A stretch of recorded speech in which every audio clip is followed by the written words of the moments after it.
네, 시청자 여러분 안녕하십니까? 좀 더 정확한 중국 경제 이야기 차이나 이코노미 채널 CC입니다. 오늘 중국경제 금융연구소 전병 소장님 모시고 말씀 나누도록 하겠습니다. 안녕하십니까, 소장님? 안녕하세요. 네, 미중 관계가 계속 안 좋잖아요. 그런 가운데서 외국인 is coming, 외국인이 돌아오고 있습니다. 중국 시장에 외국인이 돌아오고 있는데 이거 어떻게 봐야 되는 일인가요? 돈하고 정치하고는 따로 논다. 아, 역시 정경분리네요. 그래서 그게 이제 둘이 싸우면은 뭐 이 돈 안 갖고 들어간 게 맞는데 네.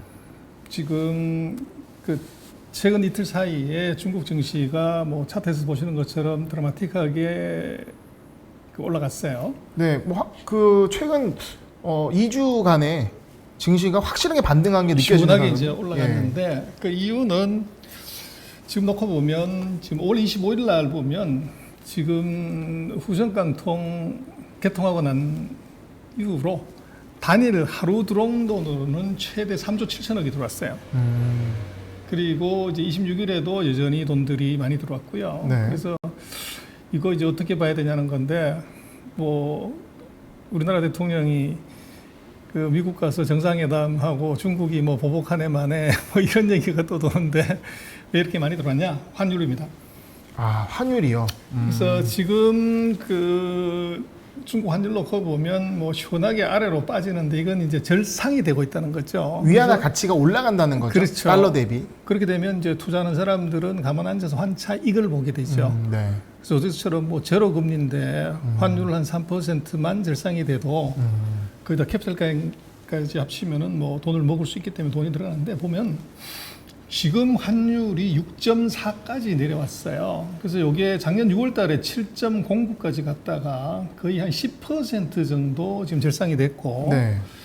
바로 직전에 이제 최저점이 6.27인데 이게 2018년 4월 17일입니다. 그래서 이때가 트럼프가 이제 무역 전쟁을 이제 시작을 했을 때 환율이에요.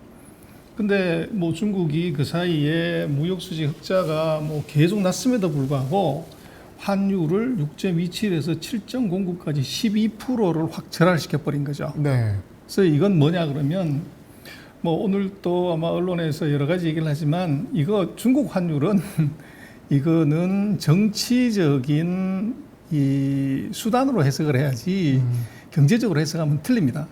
그래서 이제 중국은 환율이 이게 그 관리 변동 환율이기 때문에 정부가 마음대로 조작한다고 봐야 돼요. 그러니까 변동 환율보다 중요한 건 관리가 더 중요하네요. 그렇습니다. 네.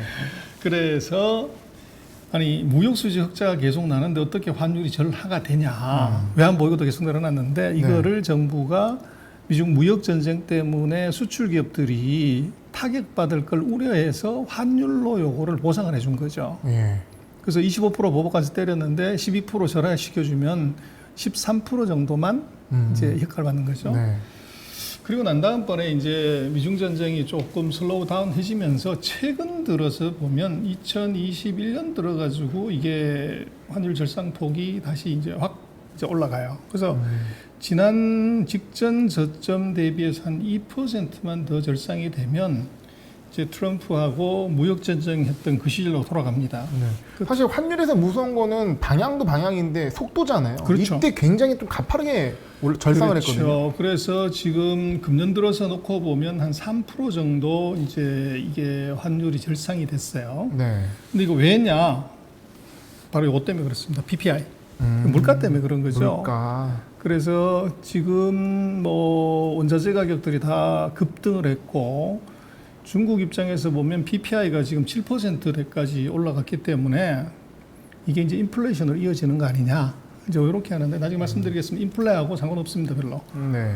그래서 그러나 어차피 이제 이게 PPI가 올라가게 되면 기업들의 이익이 이게 문제가 되죠. 네. 그래서 이제 경기 회복해가지고 겨우 정상화돼 있는데 적자가 왕창 나버리면 이제 기업들의 어떻게 보면 펀더멘탈이 약해지는 것은 이제 문제가 되니까 요거를 환율로서 보상을 하는 겁니다. 그래서 환율을 절상을 시키면 이제 원자재 가격이 조만간 떨어지게 되는 거죠. 그래서 그게 핵심이고, 그래서 보시면 구리 가격 사상 최고치 이제 근처 갔고 철광석 가격 마찬가지로 이제 엄청나게 올라갔기 때문에 요 소위 말하는 수입성 인플레이션이죠. 그 수입하는 국제 원자재 가격이 만든 PPI의 상승.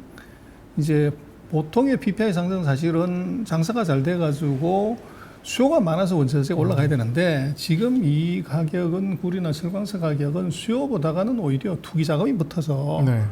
또 이제 배가 못 다녀서 공급 측 애록 때문에 올라간 거죠. 근데 어쨌거나 결과적으로 보면 기업의 수익성 악화에 이제 원인이 되기 때문에 그렇고 그래서 이제 걱정은 이거죠.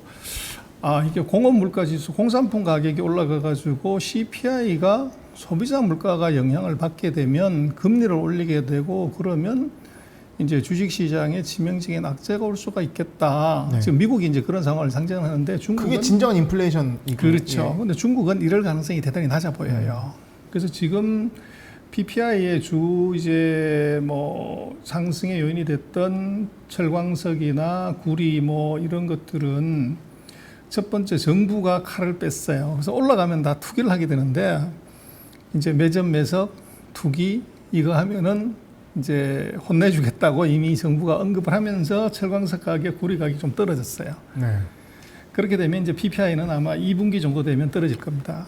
그래서 이런 문제가 있고 그 다음에 중요한 것은 인플레이션이 올 거냐 안 올 거냐 하는 건데 지금 중국의 CPI는 지금 한 1% 내외입니다. 그래서 인플레이션은 아주 거리가 멀죠. 오히려 디플레가 걱정이 돼야 되는데 네.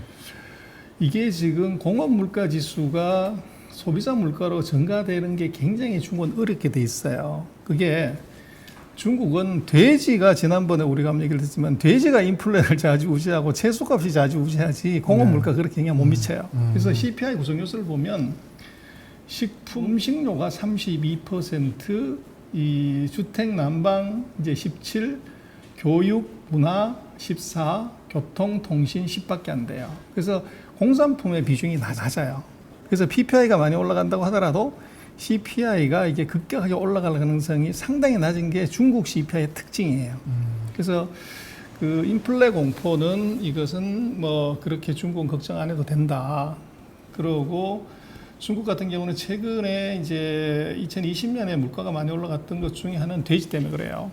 돼지가 아프리카 돼지열병 때문에 이제 뭐 수천만 마리씩이 이제 죽는 바람에 돼지고기 가격이 몇 배가 뛰었죠. 그래서 작년에 보면 뭐 그 돼지 키우는 회사들의 주가가 몇 배씩 올라가는. 네. 근데 최근 들어서 돼지고기 가격이 폭락을 하죠. 그래서 이제 돼지라는 게 6개월 사이클로 이게 이제 리커버가 되니까 지금은 이제 돼지가 이 정상적으로 이제 생육을 하게 되면서 돼지의 수량도 늘어났고 또 이제 돼지 키우는 사람들 입장에서는 돼지가 적당하게 컸을 때 이제 이게 출하하는 것이 맞는데 돼지고기 가격이 워낙 좋으니까 돼지를 이제 보통보다도 더 어떻게 보면 살찌게 예를 들면 이제 60kg나 뭐 100kg 정도에서 출하를 했는데 워낙 비싸니까 뭐 살이라는 게 먹으면 더 많이 찌게 되잖아요. 네. 그래서 돼지를 150kg, 200kg로 확 늘려버리는 거죠. 키로수로 맞기 때문에. 그렇죠. 근데 그게 돈이었으니까. 근데 문제는 이게 생육이 정상화되면서 돼지고기 가격이 떨어지기 시작하는 거예요. 네. 그러니까 이게 돼지를 그 좀 비만하게 많이 길렀던 돼지를 같은 10,000마리를 출하하더라도 예전 같았으면 예를 들어서 100만 킬로가 나오는데 지금은 150만 킬로, 200만 킬로 나오는 거죠. 그래서 이 공급의 이 과잉 때문에 돼지고기 가격이 급락을 하고 있고 거기에 이제 작년에 재미를 많이 봤던 돼지 관련되는 주들 이게 아주 어려워지죠. 그래서 인플레는 하여간 그렇게 보면 될 것 같고요. 네. 그리고 이제 지금 중국 같은 경우는 이제 그 설명을 하기 쉬운 건 이런 거. 왜 환율을 절상시키냐? 무역수지 흑자입니다. 지금 무역수지 흑자가 이게 전 세계가 경기 불황이라고 하는데 중국은 1, 4분기에도 수출이 거의 5, 60% 가까이 늘었고 네. 2, 4분기 들어서도 아주 강세예요.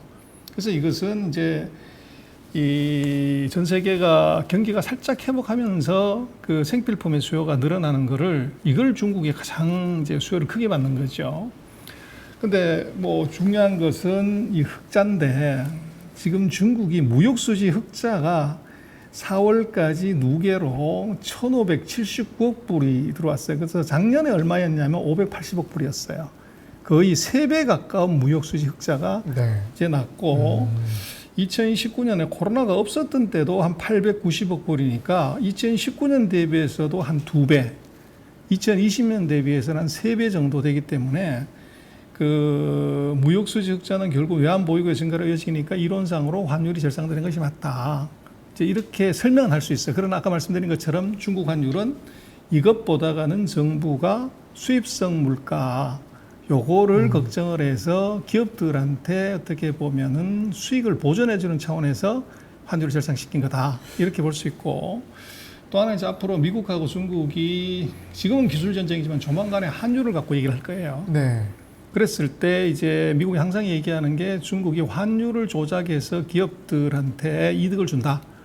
이렇게 하기 때문에 지금 환율을 내부적인 이유로 물가 상승을 상대적으로 이제 막으려고 하는 환율 절상이 미중의 이 무역, 기술, 통상, 이제 환율 전쟁 여기에서 미국한테 책을 잡히지 않는 그런 이제 어떻게 보면 외교적인 그 카드로서도 의미가 있어요.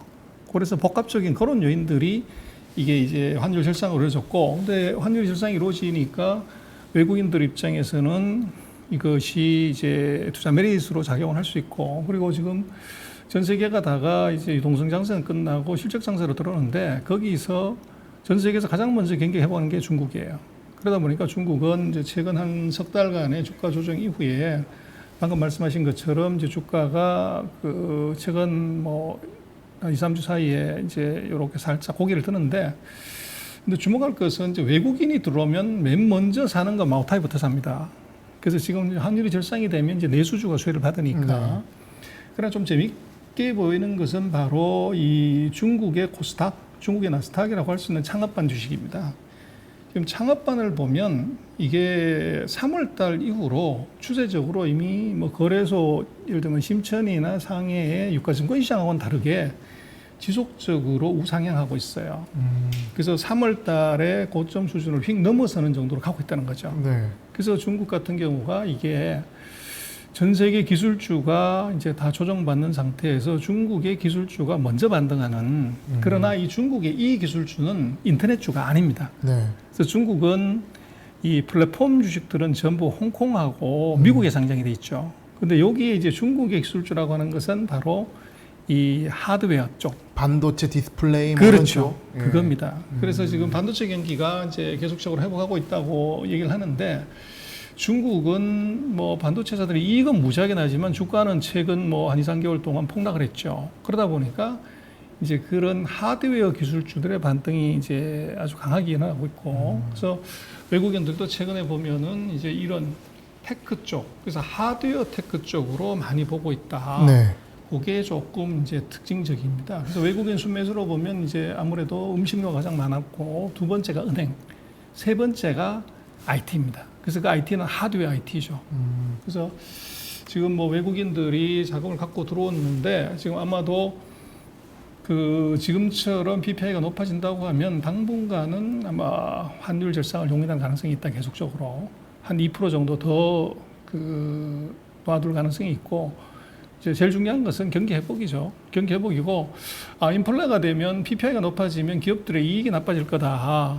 이제 이렇게 많이 얘기를 하는데, 그것은 시차 효과가 있습니다. 네. 지금 올라가더라도 이미 발주를 3개월 전에 해서 배 타고 90일에 들어오기 때문에 그 지금 PPI가 피크라고 하면 2, 4분기에 기업 이익은 아마 사상 최대가 될 거예요. 그래서 본격적인 인플레가 되기 전에 기업 이익이 가장 좋습니다. 네. 선행을 한다는 말씀이시네요. 그렇죠. 예. 그래서 이제 그걸 가격에 반영하기 전이기 때문에. 네. 주가는 그보다 더 생할 것이고. 그렇죠. 예. 그래서 지금 이제 중국 주가의 강세는 바로 그런 측면에서 볼 수가 있다. 네. 그리고 아까 말씀을 드렸지만 중국 같은 경우는 PPI하고 CPI의 가격 경과 구조가 굉장히 약하기 때문에 네. 그 미국처럼 이제 인플레이션의 압력은 그렇게 걱정을 안 해도 된다. 그렇게 얘기를 드릴 수 있을 것 같습니다. 지금 너무 중요한 얘기를 많이 해주셔가지고 제가 한 번만 정리를 하겠습니다. 지금 PPI 즉 수입 원자재 물가가 급상승을 했고, 그렇게 되면 기업들의 입장에서는 수입으로 이렇게 비용이 많이 발생되니까 좋지 않기 때문에 관리 변동 환율제를 쓰는 중국에서는 위안화를 강세로 하면서 그런 수입 물가에 대한 부담을 줄이는 작업을 했고, 이와 함께 중국의 무역 수직자가 계속 강하다 보니까 자연적으로 위안화가 강세로 갔는데, 그러다 보니 외국인들 입장에서는 중국 주식이 더 매력적이 돼서 수급이, 외국인이 강하게 들어온 수급이 결과적으로 나왔다, 이렇게 정리가 되는데요. 그러면 이런 부분들이 좀 더 진행될 가능성이 더 있어 보이시나요? 지금으로는 충분히 그럴 가능성이 있습니다. 관성이 작용할 수 있다. 그렇죠. 외국인이 돌아온 것이 일시적이 아니라 이런 환율이나 이 펀더멘탈 흐름에 따라서 어느 정도 충분히 될 수 있고, 그거에 대한 포인트는 하드웨어 IT 주들을 주목하는 게 좋겠다라고 말씀하셨습니다. 소장님 말씀 감사합니다. 네, 맞습니다.